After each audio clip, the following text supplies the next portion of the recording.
Öncelikle merhaba. Bugün bir Telegram oyununu anlatacağım. Çok yeni bir oyun değil aslında ama oyuncu sayısı bayağı az ve oynanış olarak diğer oyunlardan biraz daha farklı olduğu için hoşuma gitti. Çok bir videosu da yoktu aslında o yüzden anlatmak istedim. Oyunun adı MimT'de. E, Burada botuna gireceğimizde karşımıza iki seçenek çıkıyor. Birincisi Play, ikincisi Cast. Öncelikle ikincisinden başlayalım. Bu bir tık daha kısa. Burada günlük görevlerimiz ve başarılar kısmı var. Burada ilk kısım çok önemli değil. Buraya girdiğimizde günlük görevler vesaire var. Günlük olarak yapabileceğimiz kısmı zaten ben yapmış bulunuyorum. Bunlar tek seferlik olarak yapılıyor. Bir kez yaptıktan sonra sürekli yapamıyoruz. Ardından burada achievement kısmı var. Bunlar da genelde tek seferlik, işte mesela burası günlük giriş kısmı. Ardından davet kısımları var. Bunları yaptıkça geliyor. Son kısım yine önemli değil. Buradan oyun içi para tarzı bir şey kasıyoruz. Bu quest kısmını günlük yaptıktan sonra play kısmı var. Bizi asıl ilgilendiren kısım burası. Burada açılmasını bir bekleyelim. Birkaç ekran var. Yapmamız gereken şeyler var. Ve oyunun temel mantığı var. Aslında oyunun temel mantığı şu anda bir aktif sezon yok. Aktif sezon olduğu zaman sıralamaya girmeye çalışıyoruz. Bir tık zor tabii ki. Özellikle ilk başladığımız zamanlarda. Az önce yaptığım görevlerden gelen ödül. Bunu alıyorum. Burada gördüğünüz 3 çeşit para, pardon, 2 çeşit para birimi var. Bu enerjimiz oynadıkça azalıyor. Buradaki kısımlardan şu ikisi çok önemli değil. Çantamız var. Çantada bunlar enerji paketi. Kullandıkça enerjimizi arttırabiliyoruz. Burası işte günlük yaptığımız görevlerden gelen parayı kabul ettiğimiz kısım. Burada sıralama var. Şu anda bir sezon olmadığı için aktif sıralama görünmüyor. Sezon başladığı zaman sıralamada tekrar aktif olacak. Arkadaş kısmı var. Davet ettikçe geliyor. Burada satın alabileceğimiz paketler var. Bunlar genelde sezon içinde aktif oluyor. Şu anda almanın çok bir önemi yok. Ve Treasure kısmı var. Bu da aynı şekilde sezonla birlikte yenileniyor. Burada altta Tower kısmı var. Burada bir mini oyunumuz var. Ben şu anda buraya giremiyorum 50. wave'i geçemediğim için. Zaten birazcık güçlendirme yapmamız gerekiyor buraya girebilmek için. Upgrade kısmı var. Burada saldırı hızımızı vesaire yükseltebiliyoruz. Altınla yükseliyor bunlar ve kalıcı yükseltmeler.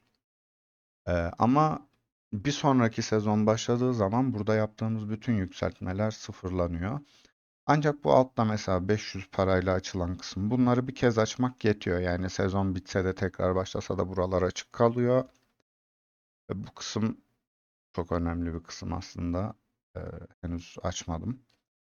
Aslında açmadım derken bu hesap yeni olduğu için normalde oynadığım hesapta açık buralar. Ee, Tab kısmı var. Buradan mesela bir tane alalım görmeniz açısından.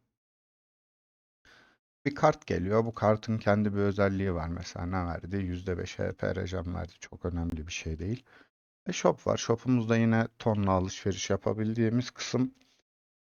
Bunun dışında burada AFK gelirimiz var. Bu parayla satın alınan bir özellik, sürekli elimizde bulunmuyor. Ve play kısmı var. Şöyle bir oyuna da girelim. Oyunu da görmenizi isterim. Burada bir de yeşil paramız var. Bu yeşil parayı sadece oyundan kasıyoruz ve oyun içinde harcıyoruz. Yani oyun bittiğinde elimize bir şey gelmiyor. Şöyle bir tık hızını arttıralım. Buradan saldırımızı vesaire yükseltiyoruz ve gidebildiğimiz en uzun süreyi gitmeye çalışıyoruz. Dalga dalga geliyor işte. Wave 1, Wave 2, Wave 3 diye. Her dünyada 100 dalga var. Yani en azından bu sezon öyleydi. Sezon sezon değişebiliyor bu durum. 100 dalgayı geçtikten sonra ikinci dünyaya geçiyoruz. Onu bitirdikten sonra üçüncü dünya. Geçtiğimiz sezon birinci olan kişi 8. dünyaya kadar gidebilmişti. 9'a geçen kimse yoktu. Ödüller şu şekilde olmuştu geçen sezon böyle oyun akarken ben de bunları ufaktan anlatayım. İlk 500'e ödül vermişlerdi. İlk 500'de tabii ki birinci, ikinci, üçüncü çok yüksek ödüller alıyor. Oyunun kendi coin'ini veriyorlar. Oyunun kendi coin'i henüz çıkmadı ama Haziran ayında çıkacak deniyordu. Yani önümüzdeki birkaç gün içinde çıkabilir. Çıkmaya da bilir tabii ve oyunun coin'i çok az aslında piyasada şu an için. Ya her sezon 15-20 milyon civarı bir şey dağıtıyorlar. Toplamda 3 sezon oldu yani piyasada toplamda 50 milyon civarı bir şey var. Bu da değerli olabileceği fikrini oluşturuyor aslında. Onun dışında bu sezon yeni bir şey eklediler. Onu da şöyle hatta oyundan çıkıp size göstereyim. Ee, Az önce göstermiştim gerçi ama buradaki Medieval var mı? Önceki sezonlarda yoktu. Yeni geldi. Bunun kendince farklı bir leaderboard'u var. Bu kısım şu anda yanlış sezon bittiği için bunların bir önemi yok ama birinciye mesela 10.000 not verdiler. Böyle 2500'e kadar. Ödüller henüz dağıtılmadı ama sezon bittikten sonra 2 gün içerisinde dağıtılıyor. Sezon dün bitti yani o da bugün yarın dağıtılır. Mesela ilk 50 kişiye 1000 not verdiler ve ilk 50'ye girmek aslında çok zor bir şey değil. Özellikle şuradaki bu 0.5'liği aldığınızda tabii şu anda değil sezon başladığı zaman almanızı tavsiye ederim. Bunu aldıktan sonra ilk 50'ye girmek aslında çok zor değil. Tabii ufak bir tavsiye olsun diye söylüyorum. Eğer öyle bir şey alırsanız ya da elinizde 1000 kırmızı olursa açmanız gereken ilk yer burası olsun ya. Bunlar aslında 500-200 daha ucuz ama bu çok önemli bir kısım. 1000 biriktirip ya da buradan direkt 1000 satın alıp orayı açmanızı tavsiye ederim.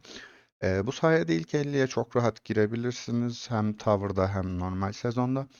Normal sezonda oyunun kendi coin'ini veriyor. Tower'da işte bu sezon not verdi. Geçen sezon Tower yoktu ama normal oyun modunda sıralamaya girenlere ton vermişti. Yani şu an için oyun güzel görünüyor. Aşırı bir oyuncu kitlesi yok. Sıralamaya girmek kolay. O yüzden tavsiye ediyorum. Yani dümdüz ekrana tıklamalı oyunlardan hem oynanış olarak biraz daha farklı. Daha güzel en azından bir gameplay'i var. Hem de daha umut vaat edici görünüyor en azından benim için. Tabii kesin bir şey söylemek çok zor. Buraya kadar izlediğiniz için de teşekkür ederim.